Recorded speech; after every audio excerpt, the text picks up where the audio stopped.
Did you notice that the armor that Kuririn's wearing has special properties other than just being really stretchy?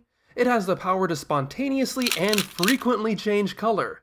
Vegeta's new armor has the ability to regrow shoulder pads when he feels it would be more fashionable. And did you know that if Namekians are returned from the dead, they have to give up the patches on their lower legs?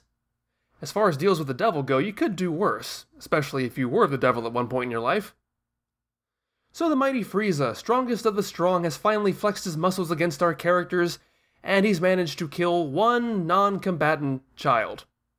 And I feel like I'm supposed to talk about Dende's death, but to be honest, it really doesn't do anything for me. I felt sorrier for Dende when Cargo was killed. Here it's really just a point that's glossed over. The larger implication is simply that Freeza bypassed the rules of the Space Geneva Convention by killing a medic, and without the good guys having a medic, Freeza might actually be able to do some legitimate damage to them. Clearly, this is a fighting prodigy. I mean, toying with your food is one thing, but Freeza hasn't exactly managed to instill much fear up until now. But the advantage of moving past all these worthless forms into his final form means we might actually get some stakes here. Vegeta, believing he's a Super Saiyan, makes his move against Freeza, but it still isn't enough.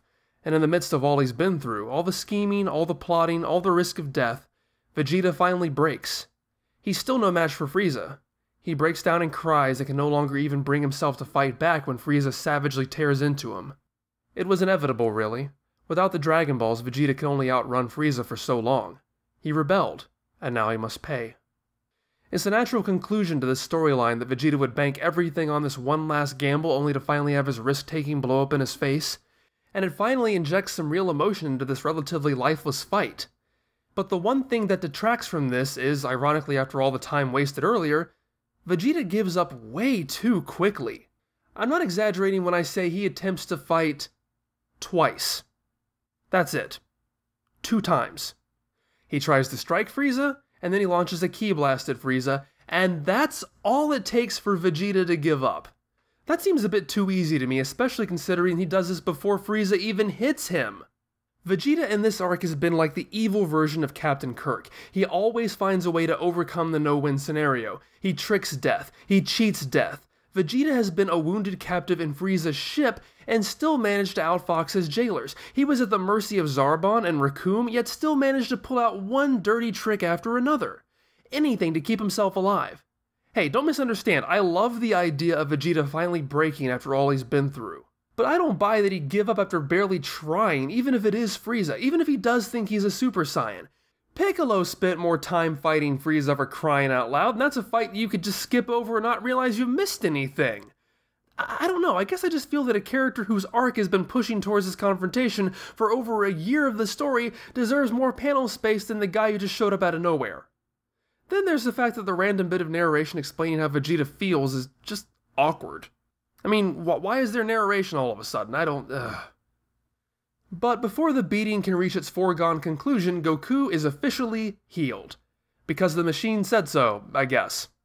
I wonder if he would have felt appreciably different if he had left 5 minutes earlier. Does Goku not know when he feels alright? Does he need the machine to tell him? And how does the machine know? I mean, earlier it looked like the doctors were keeping track of the person's vitals, so that's how they knew. Whatever, I already have far too much to talk about today to devote that much time to this. Like how Goku apparently thinks doors are for losers! Oh, whoops, out of time, gotta move on. Goku arrives for the casually walking past his friends while declaring he'll take on the bad guy by himself part of the story. Again.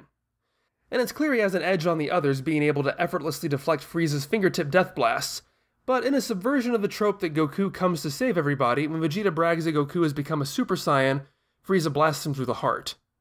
Vegeta insists that Frieza be defeated at the hands of a Saiyan and dies, with Goku honoring him as a worthy adversary by digging him a grave right then and there.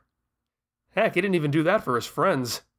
Like Piccolo's death in the Saiyan arc, Vegeta's death here serves as a perfect conclusion to his character's journey. But unlike Piccolo, it's not the story of an evil man finding the good in him, able to die happy through what he's become, because stories don't always have endings like that. Sometimes you're full of fire and vigor to change your lot in life, defiantly confronting your tyrant, only for him to kill you with barely a second's thought. And yet it's really no less than you deserve after all the suffering you've caused. Come to think of it, Toei's Bardock story really preempted Toriyama's take on the same kind of character arc, didn't it? Well, I'm sure they'll never beat Toriyama out the door to a concept ever again. They even both pin their last hopes on Goku defeating Freeza, don't they? Vegeta is astonished and aggravated when he first assumes Goku is a Super Saiyan. He deals with it by then declaring that he is a Super Saiyan, claiming Goku is too soft to become one. He repeats this assertion here, but now he wants Goku to overcome what he sees as that flaw. This low-class piece of trash is now his only hope. He won't be able to achieve the goal on his own, and he's historically been a person who prefers to work alone, only tolerating teammates as long as they're useful, but quick to abandon them when it suits his purpose. Now, relying on Goku, the person he'd least want to rely on, is the only way to get what he wants, even if it's only a vicarious victory. And so Vegeta passes the baton to Goku. The only problem, though, is that Goku in this arc is like Piccolo in this arc. This story isn't about him, and it hasn't been about him. The main characters of the Freeza arc are Gohan, Krillin, and Vegeta.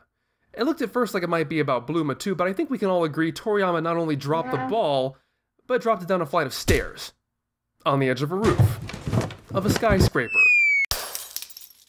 But it's their stories we've been following this whole time, not Goku's. Goku has just been the guy in a spaceship or the guy in a healing capsule waiting for his chance to show up and save the day. That's Goku's only role here. And that's not a character. It's a plot device. I mean, there is a reason I decided to only put Goku in the back end of the intro for this arc. At least Goku has the edge over Piccolo in that he'll be the focus from this point on. He'll be the one to actually defeat Freeza here rather than show up, do nothing useful, then stand around in the background. The problem here is the same problem I saw with forcing Goku back into a non-active role after the Ginyu fight. It's the story pushing Goku back into the same role of last-minute savior, but without any regard to how he fits into this story. This has long been Goku's role, but let's take a look at how the other arcs that did this handled it. In the Piccolo arc, and yes, try not to faint, I'm using the Piccolo arc as a positive example. In the Piccolo arc, Goku spends the entirety of it separated from his friends so that he can show up at the last minute and save Ten Shinhan from being killed. The difference is, he's never removed from the story. He has his own adventures, his own battles, his own interactions, his own struggles. They just happen to be separate from the other main characters so that his reveal later on to them is meaningful. And then take the Saiyan arc. Unlike the Piccolo arc, Goku isn't given a huge amount to do during the middle. As I made fun of then, he just runs across a featureless road for half a year. But even then, he isn't removed from the story because everything connects to him. Raditz comes to Earth because of Goku. His actions to save his son gets himself killed and ends up serving as the impetus for the other Saiyans to come to Earth. Nappa and Vegeta stage their massacre of the others in part to punish the traitor Kakaroto. So even when he isn't present, all narrative threads lead back to him, so it makes sense for him to be the character to engage in the final showdown, beyond simply that he's the strongest character and the main character overall.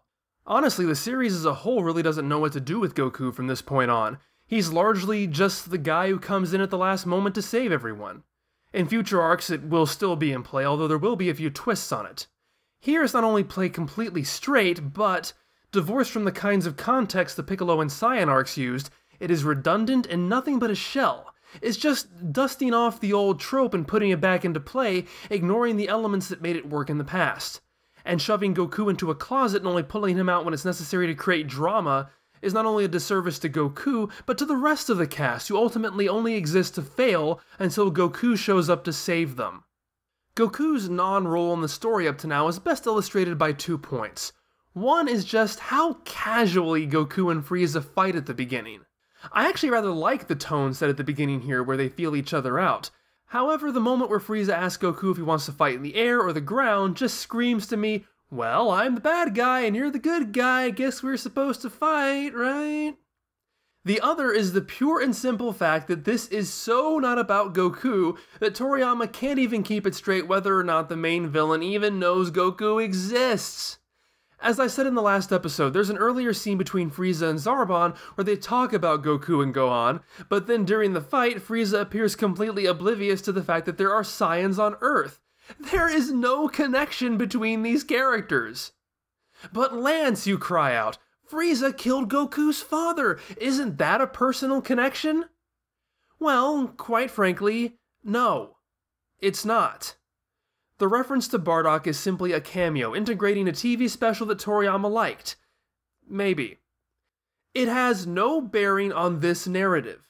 And that's not me pulling out some kind of arbitrary "it doesn't count" rule.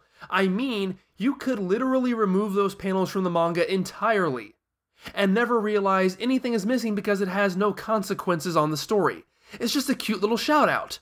But even ignoring that, none of the characters involved ever realize this connection anyway. Oh, I mean, sure, Vegeta tells Goku that Freeza killed all the Saiyans, including Goku's parents, but when Freeza thinks of Bardock, he doesn't know that's Goku's father. Goku doesn't know that Freeza is thinking of Goku's father. The connection between this Saiyan who stood against Freeza and this Saiyan who now stands against Freeza is never made by those involved. It's only the narration that makes this point known to the audience. Even if Goku and Freeza did realize Goku's father had stood against Freeza, what does it matter to Goku? He has no memory of his father, he has no personal connection to him, so even if the story did try to use Bardock as motivation for Goku, it would be a ridiculously weak link. This isn't the Princess Bride, and Goku is no Inigo Montoya. Don't misunderstand me. I'm not claiming that every hero and every villain have to share a backstory before they even meet in order to create a compelling reason for them to fight. As much as it pains me to say it, the most recent episodes of Dragon Ball Super demonstrate that Goku and Frieza ultimately develop some great chemistry together. What I'm saying is that Goku is so far removed from the entirety of this story that it barely makes sense for him to be involved at all. The fact that Goku and Frieza are seen as archenemies in spite of this poor plotting is a testament to the strengths of this fight and to the characterizations of these two men. And while the early bits of Goku vs. Frieza spins its wheels, I actually rather like it despite my complaints about the previous parts being a waste of time, but I do enjoy them feeling each other out, especially given their lack of history with each other. They have no idea what to expect or how to interact with each other. I like that each chapter for a while basically has a standalone motive or task. One chapter has Goku launching Kamehamehas from underwater in order to distract Frieza. Another has Frieza try to get by without using his hands. I mean, yeah, it's a bit fluffy, but we are actually finally in a fight that matters. I can forgive them for taking a few chapters to get serious. And while I feel we don't really get enough time to enjoy Goku's new uniform kanji, I rather like Goku fighting in just his undershirt. I'm sure Toriyama was having a hard time figuring out ways to rip Goku's clothes in every encounter, and this one is pretty unique. So mixed up in all of this is what appears to be a throwaway couple of panels where Chi-Chi and Gyumo wonder what's going on Planet Namek. I say they appear to be throwaway, but they're actually the very first time we see Goku's adult home. Yes, I kid you not. It's going to get quite a bit more exposure in the Cell and Buu arcs, but this is the first time it shows up in the story. It goes to show just how on the move the story has been for a while that there's been no opportunity until now to see where the Son family lives. Goku has managed to do pretty well. He's certainly not possessing the upper hand, but he's staying afloat. But then Frieza drops the bombshell. If he uses only 50% of his power, he should be able to take out Goku. Oh yay, Frieza gets to play tennis again. Admittedly, I feel this would carry more weight if we hadn't already gone through so many iterations of this. I mean, seriously, he's transformed 3 times, and he still isn't using half of his power? But ignoring all of that, this works very well. I love the panel composition, showing Goku and Frieza facing off once again, only for Goku to realize at the last possible moment that Frieza isn't bluffing. Just in the layout, real tension is cultivated, and Goku feels more like a real character than everyone's savior. But back on Kaio's world, Ten Shinhan assures the others it'll be okay, because Goku still has the Kaio-ken to fall back on. Oh yeah, once Goku starts fighting, the story begins cutting back to the dead characters, so Kaio can provide exposition on the fight. You know, despite the fact that Piccolo is explaining the fight to Gohan and Krillin and fulfilling the same role. Why am I complaining? At least they get something to do. But Kaio reveals that Goku has already been using the Kaio-ken times 10 to no avail. I assume this is Toriyama attempting a surprise reveal. The benefit of a black and white manga is that when Toriyama briefly draws Goku with an aura a couple of pages earlier, it's impossible to tell what kind of aura it is, if it's the distinctive red Kaio-ken aura or just a regular aura. The recently released full-color manga really has no choice and has to color it red, giving away the surprise that Goku is even more screwed than we thought. The anime preserve the surprise by doing this weird thing where they give Goku a special aura that only becomes visible after Kaio mentions he's been using it. Goku beefs up to a Kaio-ken times 20 to prove that Frieza's not the only one who can shout out higher and higher numbers, but it still does no good. The fact of the matter is that Frieza is just not an opponent Goku can beat in hand-to-hand combat, so he pulls out his trump card, the Genki Dama. However, as Kuriri notices, this one isn't the size of a beach ball, but the size of a house. And fortunately, rather than staying in Goku's hand, it stays about a mile up in the air so Freeza doesn't notice. How convenient! While Freeza is impatient with Goku and knocks him around a bit for cryptically holding up his arms, he doesn't notice what Goku is doing. When Vegeta hit Goku, Goku complained it scattered most of the Genki-Dama energy he built up. I guess it's good it doesn't do that here. I mean, it's also good that it's already in the form of a ball when before it had to be completed before it became a ball, and in the times before that when it wasn't a ball at all. I guess Goku managed to do a lot of training with it since then. In the spaceship, where there are no life forms. I don't know, is it just me or is this attack not very consistent in how it works? Speaking of things that don't make sense, Freeza finally spots the reflection of the Genki-Dama in a body of water and is about to put an end to things, so Piccolo tells Gohan and Krillin to give him their ki so he can stage a counterattack against Freeza. That's something you can do, huh? It's just like plugging in a USB between two computers? Boy, I can think of plenty of other times that would have come in handy. I mean, that almost sounds like an extension of the principles behind the Genki-Dama, but that can't be right because Piccolo just got done complaining that Kaio never even mentioned it to him. At any rate, Piccolo uses this ki, transferred at 1.2 megabytes per second, to kick Frieza in the head, giving Goku a bit more time to gather Genki for his attack. But will it be enough? Oh, I know what you're all waiting for, and it's not this big energy ball. So I'm excited to announce that next time, Goku will finally become a Super Saiyan. In the animated feature film, Super Saiyan Son Goku. Why waste this whole Super Saiyan thing on Frieza when he can use it on some guy we never met named Slug? Do I know what you guys want or what?